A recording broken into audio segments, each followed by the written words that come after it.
Hello, everyone. Welcome to The Past Awake with me, Michael Hassett, and my co-host Pat Barry, which is this show is brought to you through their media TV.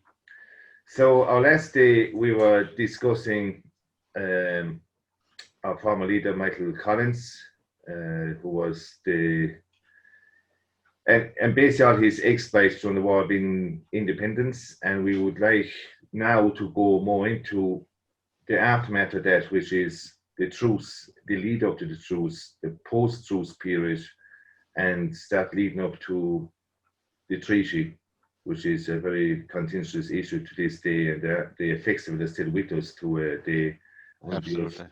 later. And we want to kind of explore some of the myths, the legends, what actually happened, what is reputed to have happened, didn't happen, and all of that. And we'll kind of explore that over the next hour. So, my co-host Pashi and myself, Pash, have you any ideas Well, before we I get into suppose, Michael, this? for our viewers, we are keen amateur historians, that's ourselves, and we have a keen interest in all things history. I'm, of course, from Cork, North Cork originally, so I would have been listening to an awful lot of stories from both sides growing up, as many other people throughout the country did as well. But the truce we're referring to here, I presume, is the truce between the might of the British Empire and our little emerging nation, I presume, Yes, yes, yes. and all the conflicts that happened leading up to that, and all the events that happened leading up to the truce, which was, I suppose, in retrospect, when you look back, trying to put yourself in their shoes at that time, when you consider when they began taking on the military establishment, just the British Empire throughout the country, they couldn't take them on head on. And of course, Britain itself, as we know, were involved in the First World War. So a lot of things were coming together that suggested that time might be right to make the leap of faith and try and and break away from the empire, really. And Those the old Irish cliche, England's difficulty, Ireland's opportunity, yeah, and why most people may look back today as, well, Britain had ended the Great War, or its participation within the Great War at the end of 1918, and the main War of Independence starts early 1919 to mid 1921. However, we don't realize that Britain was really tied down in two major wars at the time. One was the so-called Russian Civil War, which was a combination of many wars, as I touched on the last day, yeah, many revolutions within revolutions and all of that. And it sucked in 21 different nations. Secondly, you had the breakup of the Ottoman Empire, and Britain was really being sucked into what was then called Mesopotamia, modern day Iran, Iraq, Kuwait, Syria, and all the Middle East. And there was a war going on at the time between the Greeks, the that's right. new forming Turks, the young Turks, the French, all of that, the whole Middle East, North Africa. They were mopping up the remnants of the German Empire throughout Africa. So they were really spread all over the world still. And one of the interesting points is, and we keep forgetting, and I mentioned it in the last day, was the whole conscription issue of 1917. There was a huge shortage of men. There's millions tied down. There's about 750 to 780,000 British dead. That's not taking in the millions wounded. They didn't have this massive army as they threatened in the treaty they could send over and overrun. It was a bluff. Was it a bluff? We don't know. But when you look at the photos of some of the Black and Tans, which was part of the RSC, and the auxiliary forces, you will see that a lot of the soldiers are young boys, 15 to 16. Yeah, So yeah, would they have had that? So that was one of the things I was concerned. Of course, the IRA on the other side, the Republican movement, they were literally running out of guns. Particularly the Dublin Brigade was yeah. literally, I believe, different units were actually robbing bullets from one another just to You're right, Michael. survive. Yeah. Sorry for calling you cautious. Some of the people were down to the last couple of bullets in their Correct. magazine, Not so and much down in Cork, but definitely up in Leinster, in Dublin, in the west, they were very slim down. So there was only, they reckon, Collins estimated 2.5 weeks supplies because, as I said, he was basically given access to the arms dumps to give the impression that they were well funded and armed, and that bluff did work, which ultimately brought about the truce. But there's many other factors leading up to the truce. There was fatigue in the Irish population; they were tired of it. There was fatigue on the British forces and fatigue on the men on the run because there was nothing more than max at the time 3,000 men. It had a terrible effect on their families as well. Correct. Businesses were being burned, creameries were being burned, bridges were being blown up. So there was a whole load of. There was a lot of infrastructure being destroyed. Like, I mean, to digress a bit, in the First World War, of course, some of the main protagonists were in the British Army during the First World War. I'm thinking of Tom Barry. As you said, you mentioned Mesopotamia. He served in the British Army over there.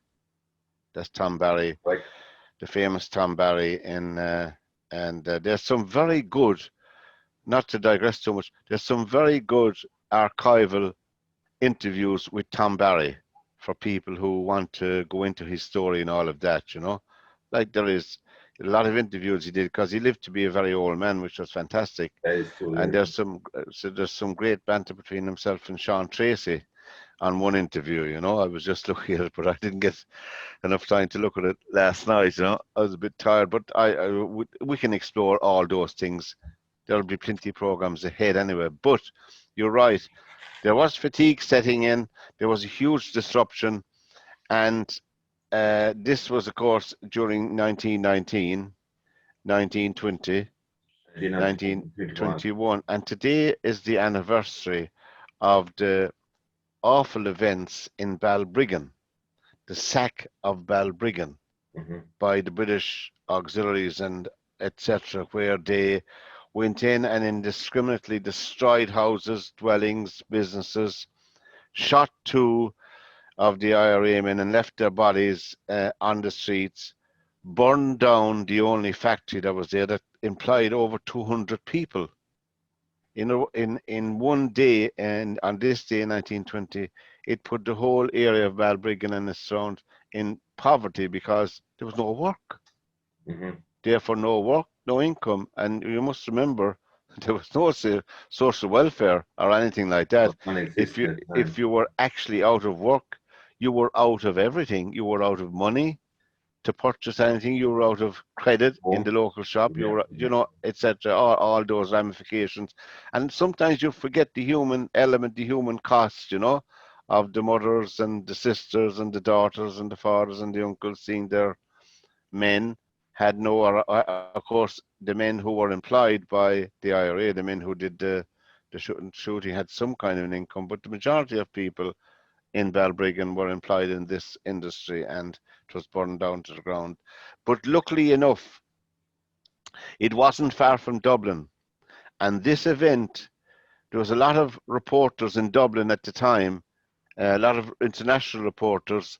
They were able to come out immediately to photograph and take images of the actual event itself rather than report it much later on down. And they were on the scene. They took the photographs of the 2 men who were, their bodies were left on the street and the burning.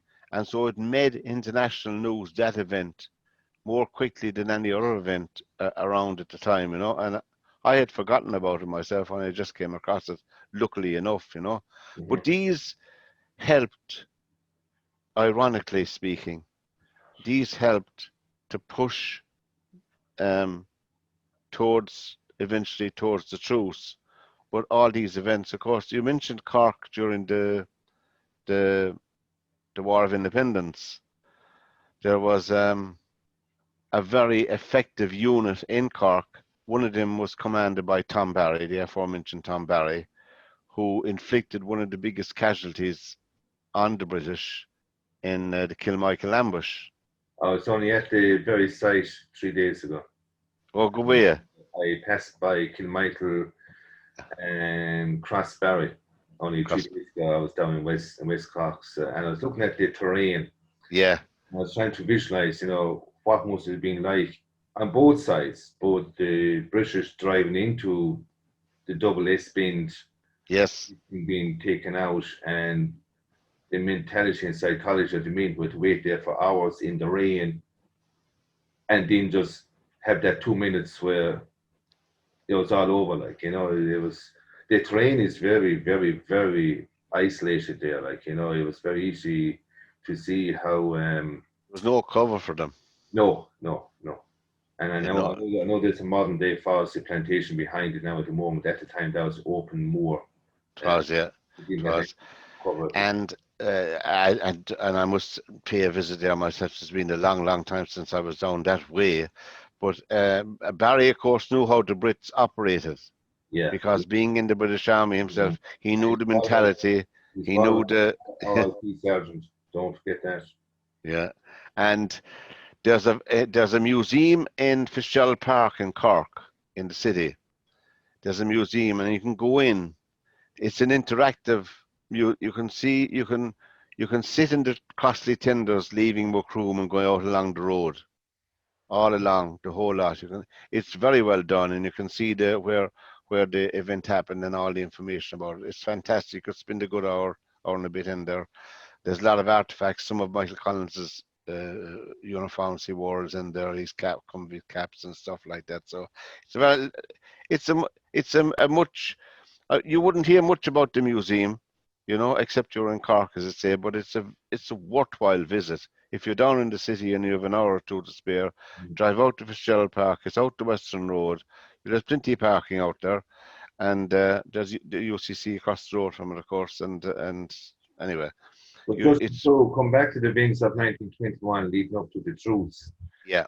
There was quite a significant amount of diplomacy going on behind the scenes. There was letters over and back through middlemen, personalities on both sides. The British made the first move to the surprise of the IRA, and they used third-party people who they knew would be trusted middle people between the British and the of the Sinn Féin and IRA at the time. This went on for quite some time, apparently. However, there's one very important point I always like to make is obviously the British must have been thinking about this for about a year and a half, because if you go back to 1920, they enacted the Government Act of Ireland, which is basically the creation of a Northern Ireland state within the United Kingdom. And what people don't realize is by the time of the truce and the treaty, you had a kind of devolved government, self-sustaining government within what went on to be the statelet of Northern Ireland, the 6 counties, under James Craig. Yes. And, yes. There was this subconscious mentality that amongst a lot of the Republicans, and definitely on the British side, there isn't going to be a 32-county United Ireland. No. And while there was, and the phrase only really came up after the treaty, after the truce and before the treaty, and particularly during the treaty and post the treaty, that expression of the hardliners, the hardline Republicans. Yeah. They wanted all or nothing, because their position was very, very clear. Their doctrine was they were 100% true and true Republican, a republic, as was stated in the 1916 proclamation, 32 counties separate from Ireland. Realistically, most of the broad-minded people never expected that. And even the men who are fighting, those who give it all, a lot of them just fought for, well, let's get the Brits out of the local barracks, and whatever happens after that, we'll deal with it when we get to the table. Yeah. And that attitude, was what mainly went to be, as it turned out to be, the pro-treaty side point of view.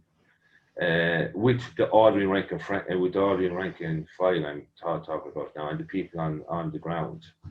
So when the truce, when the negotiations was going on to truce, the truce was eventually called in July, end of July, 1921. It was a very warm summer by all accounts at the time. Even though there was fatigue, there was relief at the same time. But Yeah. however, from a physical point of view, from the volunteers on the ground, it wasn't a difficult period to fight because you had long nights. Sorry, you had long dry nights. You had long days. The weather was dry. When they were on the run and out in the countryside, it was dry. It wasn't that miserable wet weather you'd have during the winter being on the run with heavy coats and heavy clothes and that.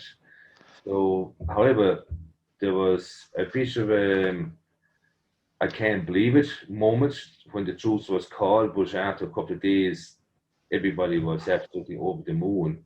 Well, there was accounts of the IRA coming out of the hideouts and that, and starting to come onto the street. be So, visible, very visible. British soldiers kind of going, thank God it's over, I want to go home, because as far as they were concerned, they just wanted out from an individual point of view. You're right. And of course, when you look at history, Michael, as any history, particularly this period, all events are related, are connected some way. And what I mean by that is this. There was an event that happened in 1918, the murder of Roger Casement by the British Empire. And the solicitor, who was an Englishman, defending Roger Casement, was none other than, and I suppose I didn't do enough reading when I was a young lad, was George Gavin Duffy, who was one of the signatories eventually of the treaty. Part of the treaty delegation, yes, which would have been exactly. And that George Gavin Duffy was so upset and had a huge, profound effect on him, the hanging of Roger Casement. And he relocated to Dublin later on, and he became, I'm just looking here, sorry, he was born in Cheshire in England. That's where he was born. Sorry, I lost my thing in 1882. But he came to Dublin to practice law, to law in Dublin, became very well known and very eminent, and became a complete joining in of the cause, so much so that that whole phrase, I know it's bandied around, he became more Irish than the Irish themselves, but definitely in George Gavin Duffy's case, he saw the appalling injustices done and the appalling atrocities that were carried out on people that there was no need to be carried out, particularly, as I said, in the form of Roger Casement. And in the 19 elections, of course, he was elected a Sinn Féin MP for South County Dublin. So he was, as this man said, he was fully in then and fully engaged. That's George Gavin Duffy. And actually, he lived till 1951, but he was sent over. As they put him on the treaty negotiation, the delegation, as one of his appointees, and absolutely as one of the hardliners in that delegation, which is, and that's another, but we won't go into the treaty delegation. No, because he wound up going to being sent to France later on, George Gavin Duffy, with Sean T. O'Kelly as envoys to France to, I suppose, further the cause of the Irish Republic's independence. Anyway, that's Shinskele, as you said, Michael. Yeah. But that's how George Gavin Duffy. So I found that interesting, and all the connections as well, Yeah. But as you said, he was De Valera's man legally, and to see that everything was done legally. Yeah. Delegation. Yeah. But De Valera himself, in the run-up, had a couple of meetings as well. Yes. with Lloyd George. Between the truce and the treaty, which is July, and the treaty negotiations really begins around October, De Valera as president of the declared Republic of the Proclamation of 1916 did go over to London and had one-to-one meetings with Lloyd George, the Prime Minister of Britain. And I don't know, nor you don't know, nor I don't think many people would know what actually exchanges happened between Lloyd George and De Valera at those 3 or 4 meetings.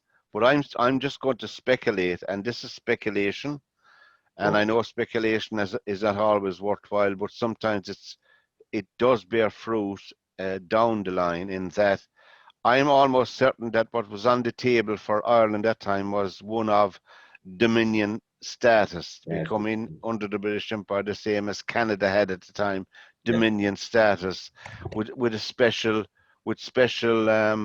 status given to the 6 counties as Northern Ireland. I think that was on the table from Lloyd George from the very beginning. I'm only speculating, but it's not a coincidence. That is what we wound up with eventually, Michael. More or less. I think De Valera went over, and as said, there is no records or transcripts of what was said. When Lloyd George was asked privately what did he think of the meetings, he gave the analysis that speaking with Mr. De Valera was trying to pick mercury up off the table with a fork. Debating history, he said, with a mathematician, because De Valera was a brilliant guy at the maths. He was. Gave him that. Yeah. Highly intelligent man, but no one could ever really understand his real thinking. He had been to America for 18 months, as we discussed previously, and basically he got, if I may say so, the airs and graces of a president in exile, when really the British just saw him as the head of an outfit of thugs and terrorists in Ireland. Yeah. And you had these coming together, 2 great minds, but poles apart in what one wasn't going to give in to the other. So, like all negotiations, you have to find a middle ground. There has to be a compromise.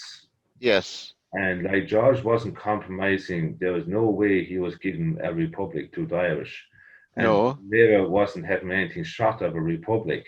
So I think after 3 or 4 meetings, De Valera realized he isn't going to get what he wants. And if he could get it, he was going to take all the credit by going over on his own. And when he didn't get it, he kept it very secret on what he could or could not get. True. He decided then to pick a delegation, see the delegation over and hang it out on them if they didn't get what he couldn't get. You see, according to some historians anyway, and a lot of them, no matter what you read about British history, is that the arrogance of the British Empire and those who were, I suppose, at the head of it after the First World War, they had won the First World War, you see? Yeah. They had consolidated, certainly in their own minds, in a lot of the establishment in Britain, they had consolidated in their own minds this project called the British Empire. We're stronger than ever.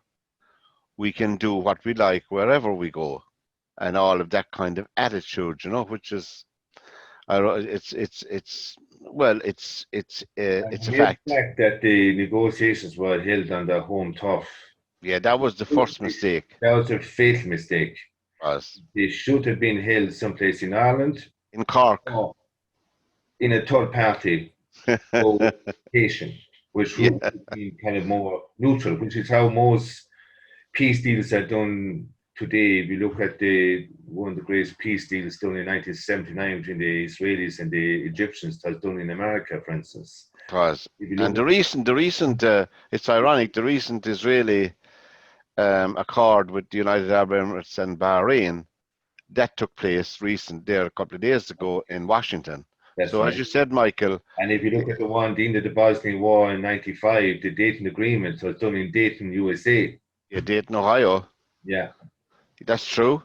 That's true. So exactly, you need a distance. You need a physical distance from where you have been So the Irish struggling. delegation went Well, over. there was some speculation. I couldn't find any reference to it. So, but I'm only going to mention it in passing, and it could be a complete fabrication. There was a suggestion that France was mentioned as a meeting place for the Tuben, but I can't find any reference. I remember hearing it as a young lad growing up, but I can't find any reference here. Well, how true it is, I don't know that myself.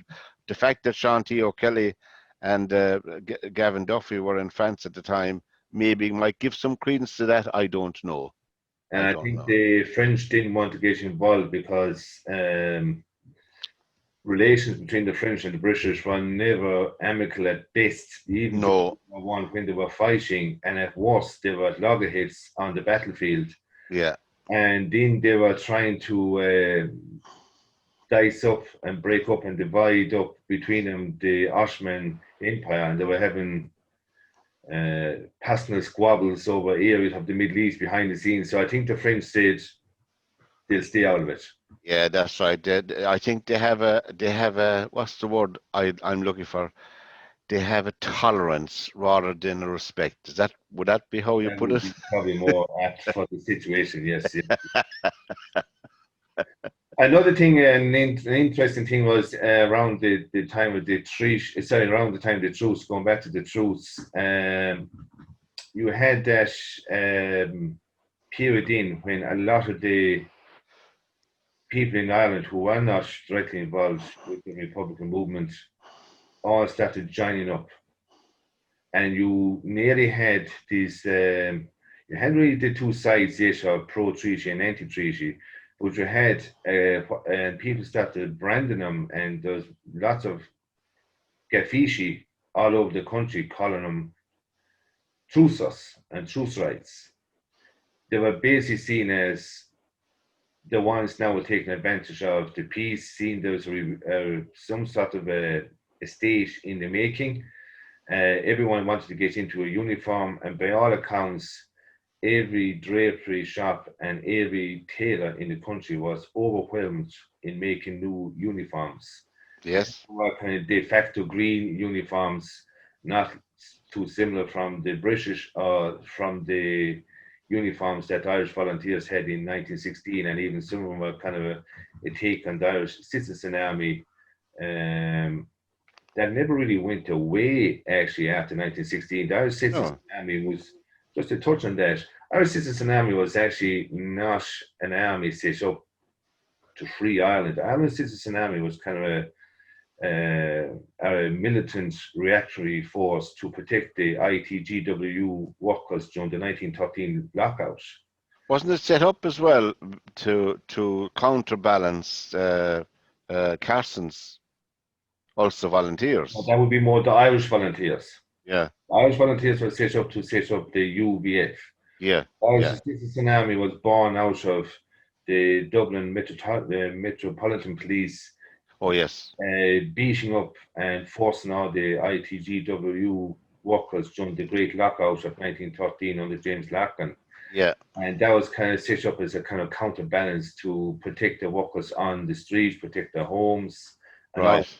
But interestingly, in fact, I came across it a couple of years ago. The Irish Citizen Army existed till 1929. It was only in 1929 that the Irish Citizen Army officially ended.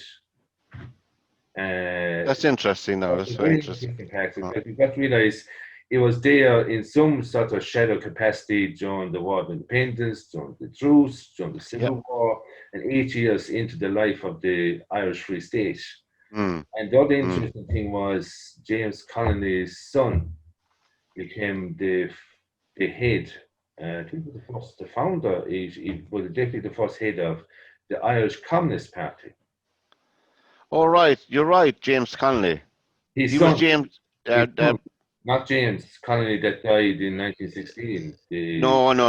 I'm trying to think of his. The head of the Irish Communist Party. Trying to think of his first name. It fails me as well. But I will in a minute. Yeah. Actually, there was an interview with him. There was many interviews done with him. You know. Yeah. The Irish Communist Party is an interesting subject we must look into ourselves, you know. Oh It is yeah, interesting. it is a topic I must actually touch on Yeah, because and the people would be, amazing thing was what very few people realize. The first country in the world to recognize the Irish Republic of 1916 was the Irish Republic, yeah, was the USSR. yeah. And the Irish Communist Party, we won't touch on now, but there's some amazing characters have been members and associated with down through the years. But as you said, we'll devote a complete We'll not program for actually that down along the line, we'll come back you to know? truce, yeah, yeah. Yeah, So the truce period, then you had a whole period of people coming out, and then you had the preparation for the treaty. De Valera had gone over, as you said, 4 different times, came back with his tail between his legs, and basically it was decided in within the Dáil, which was the seat at the Mansion House at the time on the first floor. They've decided to pick a team. Pressure was being pushed on Michael Collins to join the team, and he basically did not want to go because, as we no, discussed the last time, part of his strength was basically by he remaining behind the scenes, by he coming out into the open, would absolutely bust open that myth about him. Arthur Griffith then was being picked. Naturally, he was a natural selection, being the founder of Sinn Féin in 1905, mm, was seen as the constitutional, respectable face of the Irish Republican movement, a moderate in the eyes of some, but also a radical in the eyes of the British. Depending whose point of view, he was seen as a moderate within his own, and particularly as we yeah, started getting towards the treaty, when there was the divisions within the Irish hierarchy within the Republican movement are now starting to pull apart. While they remained unified in their fight, when the guns were put down, you had Dave Cahabrua, Austin Stack on one side. You could also say Ernie O'Malley was starting to come in behind them. Couple more. yes, You had on the other side, you had Collins, you had um, Richard Mulcahy, Desmond. yeah. Um, Another important figure in in all of that that yeah, was to unfold later on. Yeah, all of those guys, Cosgrave, these yeah, were all the great moderators, the moderates within the organization, the constitutional guys, the mm. legal backgrounds, and that they knew what could be got and couldn't be got. So, as I said, that expression of the hot Well, air and the extremists was you're starting. right because Michael Collins himself and Arthur Griffith really, you could say they had a fantastic relationship. You know, they really had, and only reading about it recently, um, it's easy to get emotional about it even all these years now. When Arthur Griffith died, you could see pictures of Collins I've been looking at. That's right. Some something. I think it took an awful lot of energy away from Michael Collins. You Something know, died in him. 'twas as bad a death for Michael as 'twas his dad. You know, Yeah, in his personal life, I'm talking about now, because I mean, it doesn't matter how flamboyant you are, or how brave you are, or how many people you kill in all of this, and how many battles you fight. There's always that one or two people where you can go and absolutely 110% depend on, no matter what.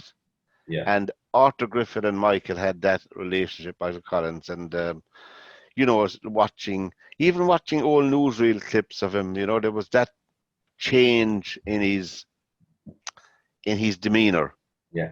Even and it's even apparent to me anyway in the old black and white newsreels, the bits we have, and in the photographs as well. So, I mean, Griffith, to me anyway, in I don't know myself, Michael. Ordinary people like myself who aren't historians but only have a love of it.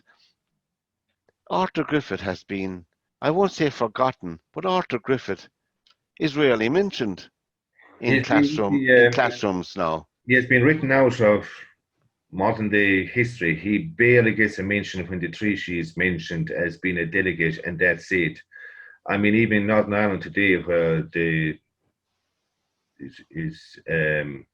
where Sinn Féin would hold sway, you will find that I would actually predict that 95% of the people who would vote for Sinn Féin or support Sinn Féin in any capacity today would even know that Arthur Griffith was the founder of Sinn Féin. And certainly the Sinn Féin that Arthur Griffith set up and what Sinn Féin is today are two completely different. Oh, they absolutely are. Completely. And well, you know that by all political parties, but particularly with Sinn Féin now, who carry on the tradition of the major political force that emerged after the 1916 Rising, that Sinn Féin we're talking about, and that De Valera and all them were in the Sinn Féin party. Yeah. But when you look at the Sinn Féin party today and you look at the political figures that they associate themselves with, and that's their choice and that's their right, of course. We won't knock any political party for that. But as you said, there are many heroes and figures in the emergence of the state who are not acknowledged. Right. For the want of a better description. Yeah. You know, and it's a pity, really. You know, it's a pity, really, because I know an awful lot of Sinn Féin people. I have the height of admiration for many Sinn Féin TDs and members. I know quite a lot of them, both around me, but I'm afraid that I'm trying to be diplomatic here, that the people who are high in their estimation are people who would not be in the same league as Griffith, Collins and the rest of them, for the want of a better description. Yeah, yeah. Yeah, They had a different outlook for different Ireland. They had some great ideas for the rebuilding of Ireland. It wasn't a left wing, it wasn't a right wing, and I don't even hate those two abbreviations, even what they stand for today. But they had more of a tolerant Ireland, a more progressive Ireland, and a progressive in the old sense, not the modern sense. You know, Michael, just regress. Do you know the left wing and right wing you described there? Yeah. Do you know, apparently, do you know where that started? It started in the French Parliament after the French Revolution. Yeah, that's right. On the left and deputy who sat on the right, which is totally taken out of context today. It is, yeah, but people should read their history, and then they may not be that hasty to label you as left wing or right wing. And even what the so-called right wing stood for in that French Parliament, the complete different meaning today, and vice versa for the left wing. That's right. That's right. I came across it last night, just left and right, when I was scrolling through all the stuff. You'll also find about the left and the right wing, you'll find it's the same people funding both sides. Because if you go back to pre-World War II, needless to say, you had the representatives of the Bush family going over, taking the money over to fund Hitler and Stalin at the same time. They were both the same paymasters. Mussolini had the same paymasters. They were funded. And you know, Michael, there's money in war. Have we learned anything as human beings, even today? And I'm not saying who should be president of the United States of America. That's entirely up to the American people. But even now, today, as we'll sit here and talk about what happened in 1920, the same thing is happening again. The same huge donors are contributing to both sides. Yeah. So they're going to win, and they're going to be the winners. If we even go back to even the people who are supplying the guns and the arms, let's just stick to this conflict we're talking about, the Irish War of Independence. Yeah. Go back to where the guns from came when the UVF got their guns in 1913. They came from Germany. And they were funded and paid for by Winston Churchill's father, a staunch Unionist and founder of the Unionist Party in Northern Ireland. And then likewise, the Republicans were getting their guns in from guess where? From Germany as well. The famous German submarine, the Oud. Well, that was later, but they didn't get those hands. But I'm on about the guns that came in earlier in Holt. Oh, in pre 1916 we're talking about, In is it? 1916, yeah, Yeah, yeah. yeah, yeah, yeah. Oh, yeah, the Hoth gun running. Yeah, There yeah. was only a couple of months between those two famous gun runnings, and both had the same source from two Look, sides. business, So he not as saying more. as you say, Michael, no matter where you are, business is business. Business is business. Yes, yes. But we're talking about the run up to the treaty, and behind Michael there is a copy of Treaty. all the signatories on both sides. I didn't know much about, apart from Lloyd George now, who was involved in the British side, you know.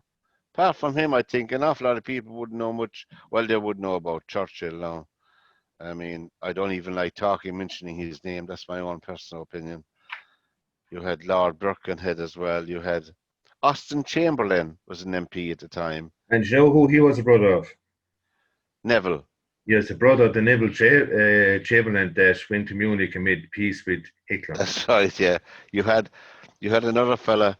I'm just reading it, Sir Gordon Ewart in the Testament, and they had a Lamington Warding Evans. You had Sir Gordon Hubert, who was the Attorney General. You had Sir Laming Errington Evans. He was the Secretary of State of War. Yeah. Austin Chamberlain, I said he was the head of the House of Commons leader. Oh yeah. And the brother to the Birkenhead was the Chancellor, was he? Birkenhead was the leader of the Unionist Party, but he was the Lord Chancellor. But Birkenhead, now there's a very interesting story there of why Lord Birkenhead was brought in. Birkenhead shouldn't have been there. He should have been Lord Craig himself, the head of the Northern Ireland Statelet. And yeah. He was invited by Lloyd George to come to the table and negotiate with the British delegation. He turned it down. Now, you got to realize the British government had a certain weakness because it wasn't a single party. It was the Liberals. Yeah, that's right. The Conservatives. And to give the Conservatives their full name, is the Conservative Party and Unionist Party of Northern Ireland. And it still pertains today. And it still pertains to this day. And on that basis, Lloyd George had to look behind him. First of all, his first and foremost concern was keep the government intact, because you've got to realize how Lloyd George was brought to power. He came to power in 1916 when Britain was literally being demoralized in World War I. The leader was, they had this kind of, not an election, but they just one leader stepped down and brought in Lloyd George. Lloyd George was seen as a good organizer. He was a Welshman, was he? He was a Welshman, the Welsh wizard he was known as. Great negotiator skill, deceivious, you may call it, others may call it good negotiation, but he was a great organizer. He knew how to work people. He knew how to, some may use the word manipulate, more may say he was diplomatic. There's many, depending on your point of view, let's just say he knew how to work people. And he had to keep the moderates in his party happy. He had to keep the Liberals, which was his own party, but he also had the Conservative Party, and he had the diehard Unionists within the Tory party, because you've got to realise the Unionists were not really open to any negotiations with the Irish delegation. I didn't want any talks of negotiation with what they would perceive as terrorist. And Craig was asked to represent the Unionist side, and basically decided to bring in Lord Birkenhead as being more, I suppose, would be tolerant, more of a better person. But he was a hardliner, and he was brought in to represent the hardline Unionist core. So if he could make peace, he was bringing the hardliners with him. Because at the end of the day, while the treaty would have to be brought back to the Dáil and put to a vote, the treaty had to be put to the vote in the British Parliament as well. So it wasn't just one way vote. Oh yeah, they had to approve it as well, yeah. So you had Lord Birkenhead, you had Winston Churchill, who was the Secretary of State and for the colonies, and Ireland was seen as a colony, as you know. Yeah. And Lloyd George, as I said, he was the leader of the Liberal Party himself. you had Sir Hammer Greenwood, who was the Chief Secretary of Ireland. He was also around the table, and as I said, Oh yes, Sir Hammer Greenwood. Yeah, sorry, yeah, he was. so Gordon Herbert, he was the Attorney General. So you had a lot of these guys were in their private lives, they were lawyers, and so not only do, as we explained earlier, the first weakness going over to Britain negotiation on their ground, but the second weakness they had was none of the Irish delegation had any real negotiation skills. They had two lawyers on their side, but they also were up against a British team that had done serious negotiations in Versailles for 2 years post World War One. But not only had you the Versailles Treaty, which is just the individual treaty with the Germans, but they Yeah, typically negotiated with the remnants of the Ottomans, the Austro-Hungarians, the Austrians on their own, the Hungarians on their own, and there was about 6 different treaties at the end of World War One. We all hear the Treaty of Versailles, which is the famous one with the Germans, but there was 6 individual treaties, which all took separate time and effort. Like so, true. That's very true. they were up again it. Like you were talking about lightweight against heavyweight here, just even to begin with. So I I think think the two. You're right, Michael. we got to take in mind. And Hmm. when De Valera went over there, I think he very quickly realized he wasn't going over doing a solo run and bringing home a republic. He No. realized what he was up against.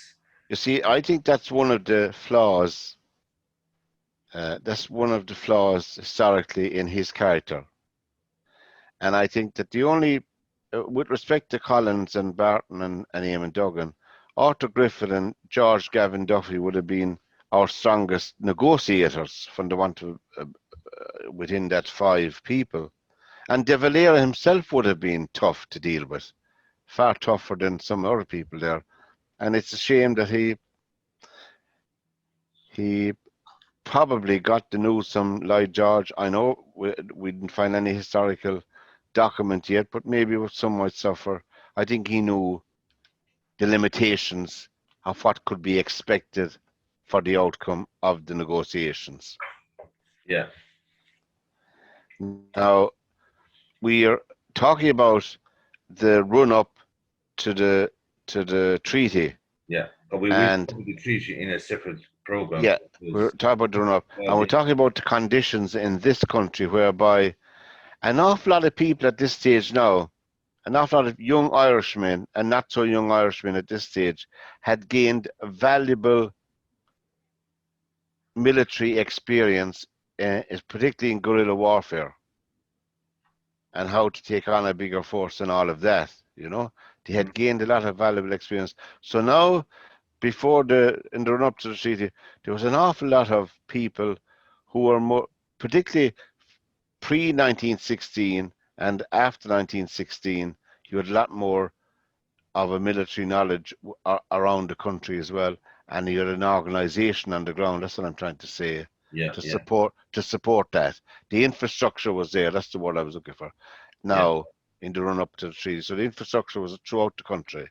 They had organised themselves much better than they did pre-1916 on the ground. Agreed. And they also had done the, and it's a very little research area, is the whole side of the diplomatic developments the Irish Republican movement built leading up to the time of the treaty. As you said earlier, you had Irish delegates in France, you had Irish delegates in Germany, because Germany was still seen as a major international power. However, defeated at the end of World War One, they had international standing at the same time. They had that amount of weight. Italy was seen as a very important country in having diplomatic links. And I even talk about the Vatican. I've just seen the Italian state, but they were seen as one of the 4 major victors of World War One. And of course, needless to say, the heavyweight is the Clan Gael movement in USA. Yeah.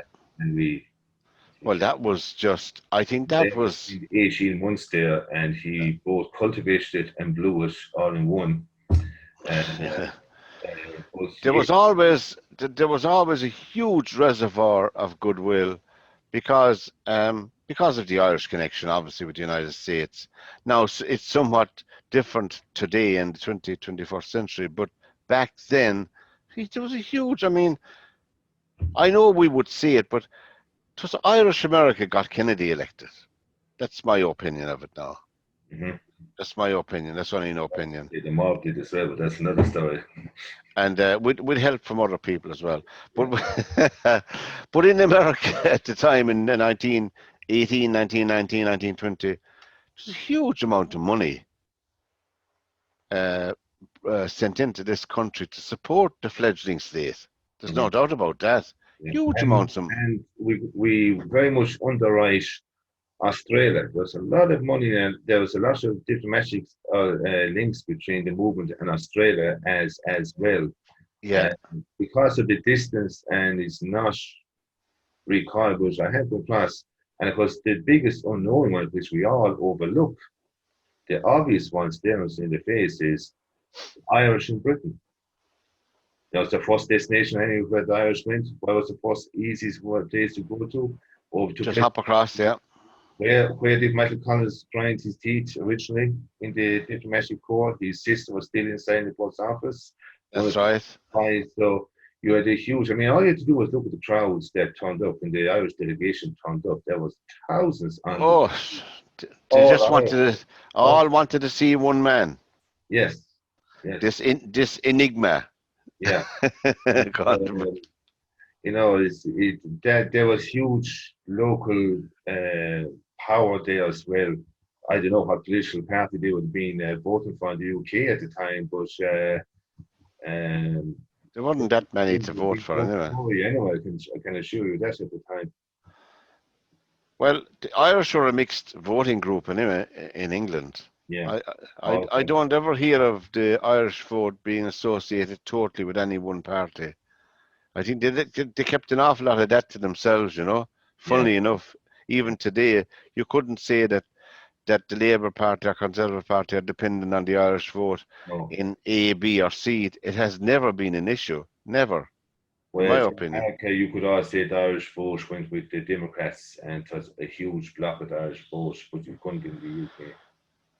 Yeah, well, in America it was different, of course, yeah, because there was an awful lot of Irish politicians. So the unions. An awful lot of Irish went into politics in America, whereas you didn't have the same. You didn't have the same translation of Irish building up a base and a political base in England, which is unusual, isn't it, when you think about it? Yeah. When you consider the amount of Irish people are in the United Kingdom and in America, and so many Irish have run cities, have been in politics, in the Congress and so forth, huge areas of influence. They never came to prominence in Britain. I don't know why. Was it prejudice? I don't know. I'd say it was more likely being organised. That is because, I mean, when you look at the Irish voting in America, they slowly took over the unions, and eventually in the unions, then slowly walked away into the Democratic Party at the time. Yeah. And it was basically any serious Irish heavyweights in American politics going back over 100 years ago, you're really talking about they were born out of the unions, out of the docks, out of the different boroughs that they were based in.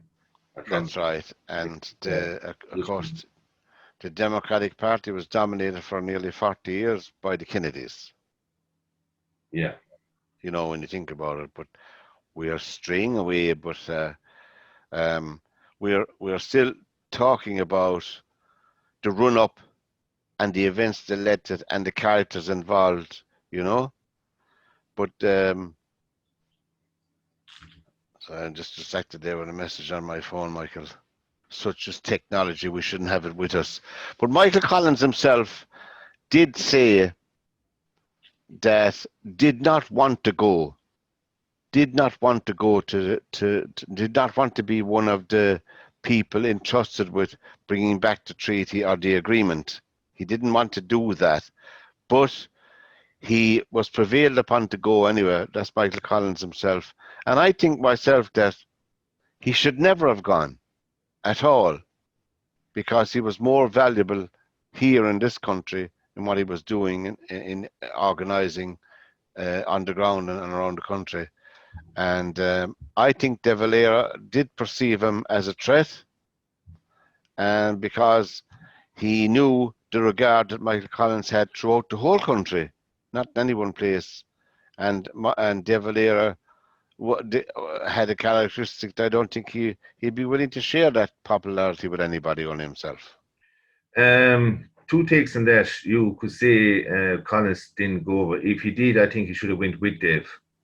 At the end of the Right, day, together. At the end of the day, the Irish were sitting down with the British Prime Minister, and Dave saw himself as an equal to the British monarch, as in the head, the President of the Republic versus the monarch of the UK. And he coined the phrase at the time that it would do his nation irreparable harm by a chance word across the conference table. That's how he bailed out of it. That was his answer when asked by his fellow delegates why he would not go. I believe he should have gone.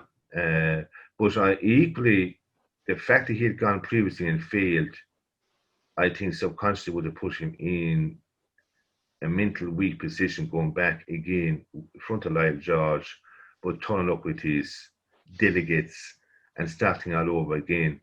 I think he must have been morally defeated with whatever escapade he got up, because there's very little reference documents that we can ascertain what was said during those meetings, and we leave it at that, because we can only surmise and surmise. Yeah. We don't know.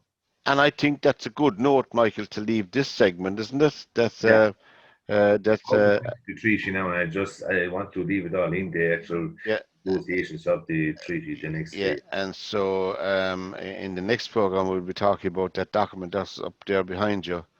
In our graphic, and the characters involved, and go into more in depth. Okay, so Pastor, I'd like to thank you for your contribution as my co-host on this program in the second episode, and see you all soon on the third part, where we will discuss the nitty-gritties and the details of the Anglo-Irish Treaty of 1921. I thank you all, the listeners here, and hope to see you soon. Thank you. Well done, and bye-bye. We'll see you soon.